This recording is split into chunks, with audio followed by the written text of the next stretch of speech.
y'all so much. I want to begin this morning with a parable found in this book. It's Mark Deaver's What is a Healthy Church? And it's pretty interesting, so I'm going to read this if you all listen. Nose and Hand were sitting in the church pew talking. The morning service, led by Ear and Mouth, had just ended, and Hand was telling Nose that he and his family had decided to look for a different church. Really? Nose responded to Hand's news. Why? Oh, I don't know, Hand said, looking down. He was usually slower to speak than other members of the church body. I guess because the church doesn't have what Mrs. Hand and I are looking for. But what are you looking for in a church? Nose asked. The tone in which he spoke these words was sympathetic. But even as he was speaking them, he knew that he would dismiss Hand's answer. If the Hands couldn't see that Nose and the rest of the leadership were pointing the church in the right direction, the body could do without them. Hand had to think before answering. He and Mrs. Hand liked Pastor Mouth and his family. And Minister of Music Ear meant well. Well, I guess we're looking for a place where people are more like us, Hand finally stammered. We tried spending time with the legs, but we didn't connect with them. Next, we joined the small group for all the toes, but they kept talking about socks and shoes and odors. And that didn't interest us. Nose looked at him, this time with genuine dismay. Aren't you glad they're concerned with odors? Sure, but it's not for us. Then we attended the Sunday school for all you facial features. Do you remember? We came for several Sundays a couple of months ago. It was great to have you. Thank you. But everyone just wanted to talk and listen and smell and taste. It felt like you never wanted to get to work and get your hands dirty. Anyway, Mrs. Hand and I were thinking about checking out that new church over on the east side. We hear they do a lot of clapping and hand raising, which is closer to what we need right now. Nose replied. I see what you mean. We hate to see you go, but I guess you have to do what's good for you. At that moment, Mrs. Hand, who had been caught up in another conversation, turned back to join her husband and Nose. Hand briefly explained what he and Nose had been talking about, after which Nose repeated his sadness at the prospect of losing the Hands. But he again said that he understood, since it sounded like their needs weren't being met. Mrs. Hand nodded in agreement. She wanted to be polite, but truth be told, she wasn't sad to be leaving. Her husband had made just enough critical remarks about the church over the years that her heart had begun to reflect his. No, he had never burst into an open tirade against the body. In fact, he usually apologized for being so negative, as he put it.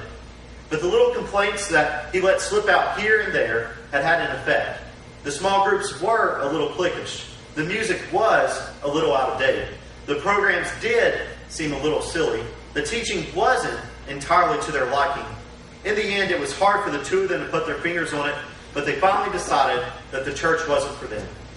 In addition to all that, Mrs. Hand knew that their daughter Pinky was not comfortable with the youth group. Everyone was so different from her, she felt out of joint. Mrs. Hand then said something about how much she appreciated Nose and the leadership, but the conversation had already run on too long for Nose. Besides, her perfume made him want to sneeze. He thanked Mrs. Hand for her encouragement, repeated that he was sorry to hear their departure, then turned and walked away. Who needed the Hands? Apparently, they didn't need him. I think it's a pretty neat parable to see how important everybody is in the church. And this Sunday we start a new sermon series called What is the Church? And for the next 5 weeks, well, including this Sunday, for the next 4 weeks, we're going to be looking at this. And we're going to be asking ourselves, what is the church? What should the church look like?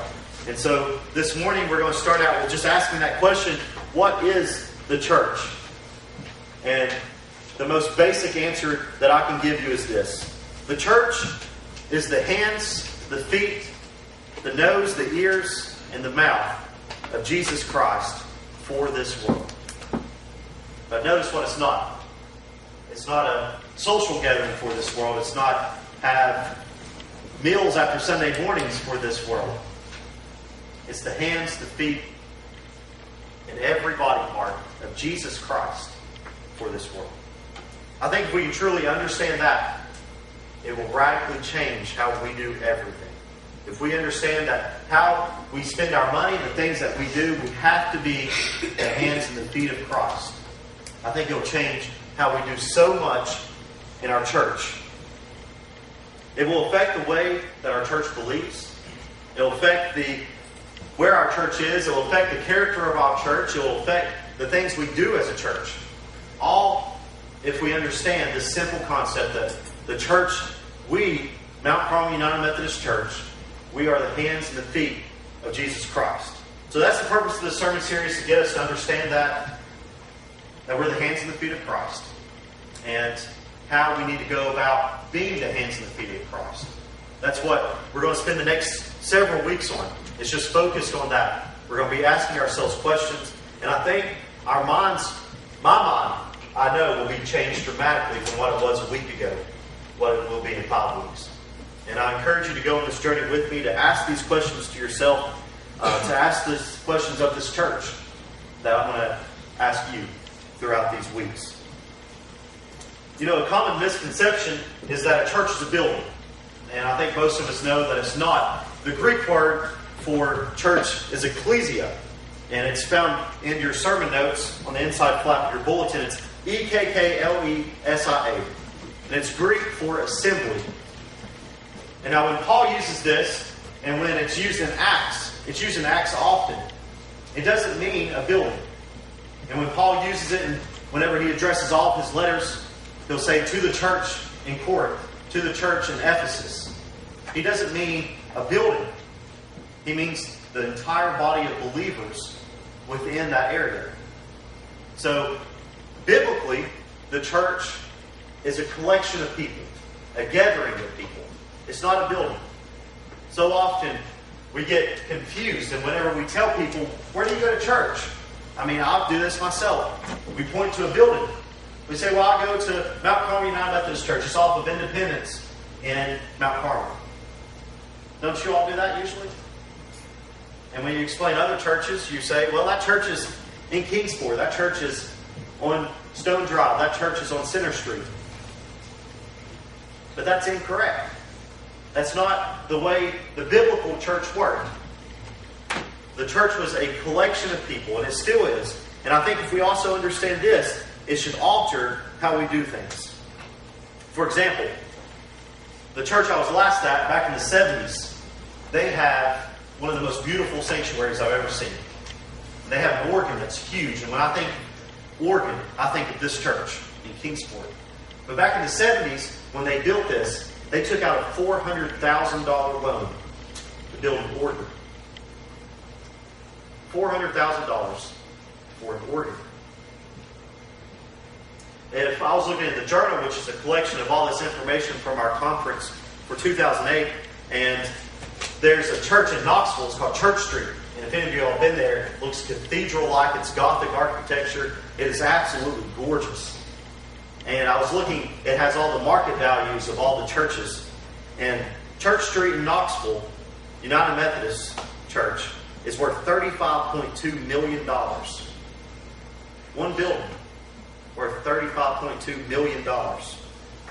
Our church and our parsonage together is worth over $627,000. That's the market value of this building and the house right next to it.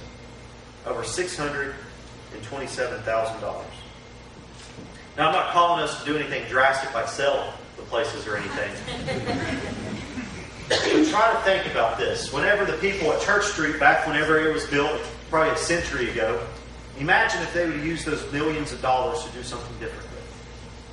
Imagine if the church in Kingsport, instead of building a $400,000 organ, they bought an organ like ours, I'm sure just cost a couple of $1,000s. And they used $398,000 to make disciples for Christ, to help people that need help. Now, their money wasn't horribly bad spent. I've heard some of the most beautiful music played on that organ while I served there. Some of the most absolutely gorgeous music, from Mozart to Beethoven to Bach. I heard amazing things come from that. But I'm not sure if that music made disciples for Jesus Christ. I'm not sure if that organ was the hands and the feet of Christ. I'm not sure. It may have been, but I can't bring myself to realize that.